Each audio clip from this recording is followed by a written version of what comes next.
Hello mga kagengging! Kamusta po kayo? For today's video, ang menu po natin ay goto para maiba.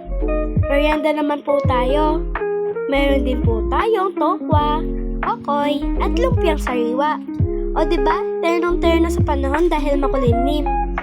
Gagawa din po pala kami ng chili garlic at herbal tea by means of luya and malunggay. Dali lang po iyon gawin.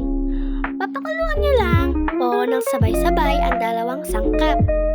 Maganda po ito mga kagengging dahil nakakatulong po ito sa ating immune system para palakasin. I-try nyo din po ito. At nag-start na nga mag-isa ang aming chef ng tahanan. Kasabay ng pagpiprito ng tokwa, okoy at chili garlic. Ang sahog nga pala ng aming goto mga kagengging ay paan ng manok.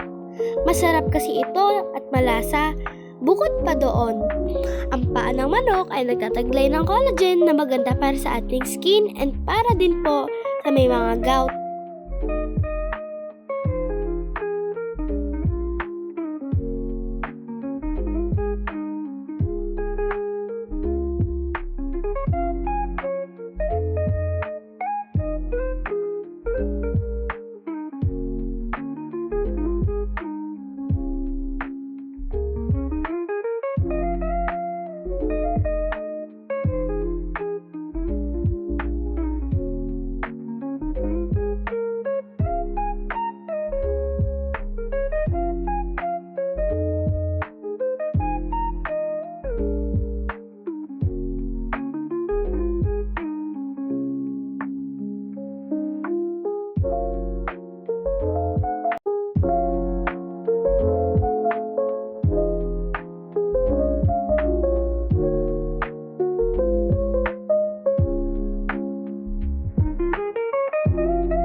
Dahil kinulang ang aming chili garlic, heto at tumulong ako sa paghihiwa.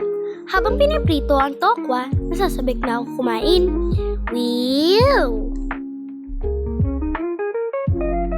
Ayun na nga po pala, matatapos na yung chili garlic natin. At ayan, nalagay na siya sa lalagyan.